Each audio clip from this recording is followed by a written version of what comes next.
Okay, last lecture we started the new chapter, curve setting. Okay, what is mean by the curve? The two tangents are connected by an arc, which is known as the curve of the road or curve of the track. Two tangents here, AB and BC are the two tangents are connected by an arc, are connected by an arc, which is known as the curve or curve of the road, or we can say curve of the track. Okay, original direction आणि deflect झालेलं direction मधला अँगलला काय म्हणणार आहे तुम्ही? Deflection angle म्हणणार आहे. Okay, original direction पासून डिफ्लेक्ट झालेलं डायरेक्शन यामध्ये जो अँगल आहे त्या अँगलला काय म्हणायचं? डिफ्लेक्शन अँगल आहे. आणि तो कसा फाइंड आउट करायचा, डिफ्लेक्शन अँगल कसं फाइंड आउट करायचं आपण ते शिकलोय सेकंड चॅप्टर मध्ये. Next, types of the curve. Next point, types of the curve bagitla. There are two types of the curve, horizontal curve and vertical curve. Okay, what is meant by the horizontal curve? When the curve is provided in horizontal plane. Okay, when the curve is provided in the horizontal plane is known as horizontal curve. There are four types of the horizontal curve: simple circular curve, compound curve, reverse curve and transition curve. Okay, first, simple circular curve. When the curve consists of a single arc with constant radius. When the curve consists of a single arc. Okay, single arc with constant radius. When the curve consists of a single arc with constant radius connecting the two tangents, it's said to be a simple circular curve. Next, compound curve. When the curve consists of a two or more arc. Curve consists of a two or more arc with different radius. Radius काय असणार आहे? Different असणार आहे, वेगळे असणार. When the curve consists of a two or more arc with different radius is known as the compound curve. मी तर बघितलं तरी तर तुम्हाला कर्व दिसते पण ह्याची रेडियस काय आहे? डिफरंट आहे, R1 and R2. Next, reverse curve. Reverse curve consists of two arcs. Okay, reverse curve consists of two arc bending in opposite direction. जर तुम्ही कर्व एक कन्सिडर केला तर तो बेंड होतो त्याच्या opposite डायरेक्शनला. When reverse curve consists of a two arc bending in opposite direction is known as the reverse curve. Okay, next, last type, transition curve. A curve of variable radius. A curve of variable radius is known as the transition curve. Okay, कुठे provide करते? On the both sides of the simple circular curve. Okay, जर तुम्ही तर बघितलं तर हा simple circular curve आहे, ह्याच्या दोन्ही साइड्सला आपण काय प्रोव्हाइड करतो? ट्रान्झिशन कर्व प्रोव्हाइड करतो to minimize the super elevation. Okay, तर तुम्ही जर बघितलं तर इथे हा आहे तो तुमचा ट्रान्झिशन कर्व आहे, त्याच्या प्रत्येक पॉइंटची रेडियस काय असणार आहे? डिफरंट असणार. Vertical curve, a curve which is provided in the alignment of the road or track at the change of the gradient is termed as the vertical curve. There are two types of the vertical curve, summit curve and valley curve. Summit curve कशाला म्हणायचं शिकलो आपण? The curve which are having the convex surface here. Having the convex surface on the upward side is termed as the summit curve. The curve which are having the convex surface on the upward side. त्याला काय म्हणायचं? Summit curve. आणि convex surface downward साइडला असेल तर त्याला काय म्हणणार आहे तुम्ही? व्हॅली कर्व म्हणणार. नेक्स्ट, डेझिग्नेशन ऑफ कर्व बघितलं आपण. Degree of curve, radius of curve. Degree of curve काय? The angle of a unit chord of a length. Okay, ही युनिट कॉर्ड आहे तुमची. Unit chord of length 30 metre सांगितलंय. दोन unit cord कोणत्या कोणत्या? 30 मीटर आणि 20 metre. The angle of unit chord of a length 30 metre. This one unit chord subtended at the center, subtended at the center of the circle formed by the curve is known as the degree of the curve. Degree of the curve is nothing but the angle. It is denoted by the capital D. Next, आपण radius of the curve बघितलं, standard sizes बघितले कर्वच्या. नंतर relation बघितलं, त्या relation between the degree of curve and radius of the curve. त्यातून आपल्याला एक formula मिळाला होता. ते रिलेशन नाही सांगत झाले आपल्याला लास्ट लेक्चर मध्ये. R equal to 1719 divided by D. R is the radius of the curve. D is the degree of the curve. इथपर्यंत कुणाला काय प्रॉब्लेम आहे? No sir. No, sir. Okay.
Okay.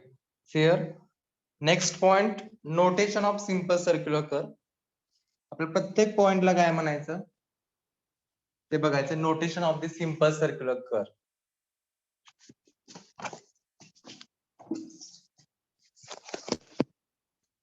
Okay. AB आणि BC काय आहे, आपण बघितलं दोन टँजंट आहेत, AB आणि BC दोन टँजंट आहेत, आणि म्हणजे हे तुमची ओरिजिनल डायरेक्शन आणि हे डिफ्लेक्ट झाले डायरेक्शन, यामधल्या अँगलला काय म्हणायचं, डिफ्लेक्शन अँगल. Deflection angle. म्हणजे हा फाय काय असणार, डिफ्लेक्शन अँगल. हा आहे तो डिफ्लेक्शन अँगल.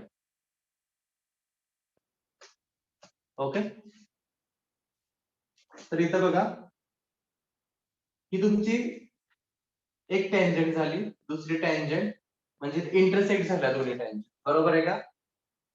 T1B ही तुमची एक टँजंट आणि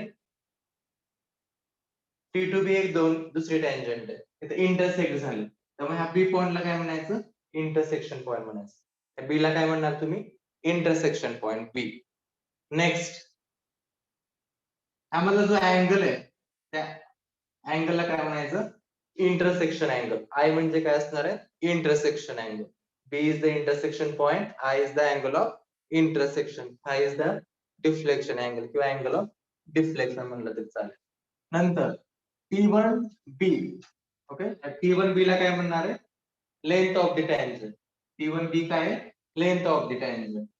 T2B काय आहे, length of the tangent. Okay, म्हणजे T1B and T2B are the length of the tangent. Okay, T1B and T2B are the length of the tangent. नंतर हा तुम्हाला कर्व दिसतोय, बरोबर आहे का नाही.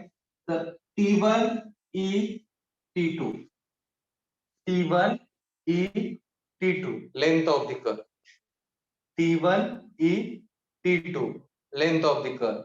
Next, T1D T2 काय आहे, T1D T2 unit chord, length of the long chord म्हणा. T1D T2 length of the long chord. नंतर तुम्हाला हे डिस्टन्स दिसतंय बघा, हे D2E. ओके, D2E हा डिस्टन्सला म्हणायचं वर्स्ट साइन डिस्टन्स म्हणायचं. काय म्हणायचं, वर्स्ट साइन डिस्टन्स. नंतर E पॉइंट आहे, E पॉइंटला काय म्हणायचं, अपेक्स पॉइंट. हा जो E पॉइंट आहे त्या पॉइंटला काय म्हणायचं, अपेक्स पॉइंट म्हणायचं. आणि B टू E डिस्टन्स जे दिसतंय त्याला म्हणायचं apex distance. B to E हे जे डिस्टन्स आहे त्याला काय म्हणायचं, अपेक्स डिस्टन्स. बघा एकदा, O is the center of the curve, center of the circle. Okay, O is the center of the curve and R is the radius of the curve. Okay, R is the radius of the curve. तर अजून एकदा बघा, आणि AB तुमची forward tangent आहे, back tangent आहे. AB is the back tangent and this is the forward tangent. Okay, इथून start झाली टँजंट त्यामुळे फॉरवर्ड, सॉरी हे बॅक, BC तुमची पुढची त्यामुळे फॉरवर्ड म्हणायचं. तर अजून एकदा बघा, five is the deflection angle. Okay, phi is the deflection angle, B is the intersection point. Okay, B काय intersection point, I is the angle of intersection. Okay, I is the angle of intersection.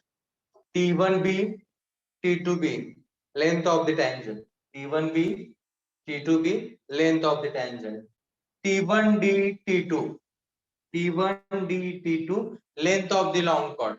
T1d, T2, length of the long chord. T1e, T2, length of the curve. T1e, T2, length of the curve.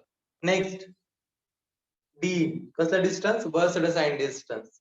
E is the apex point. E is the apex point. B is the apex distance. B काय आहे? Apex distance. नंतर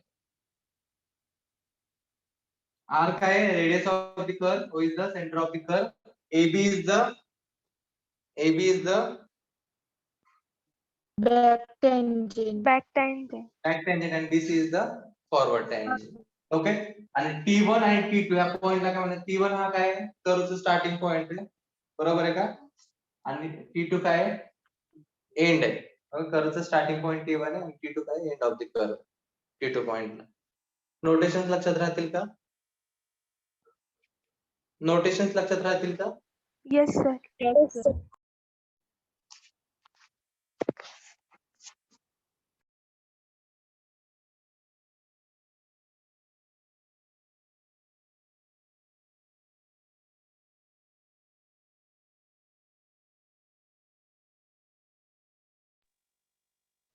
Okay. B is the intersection point. Phi is the angle of deflection.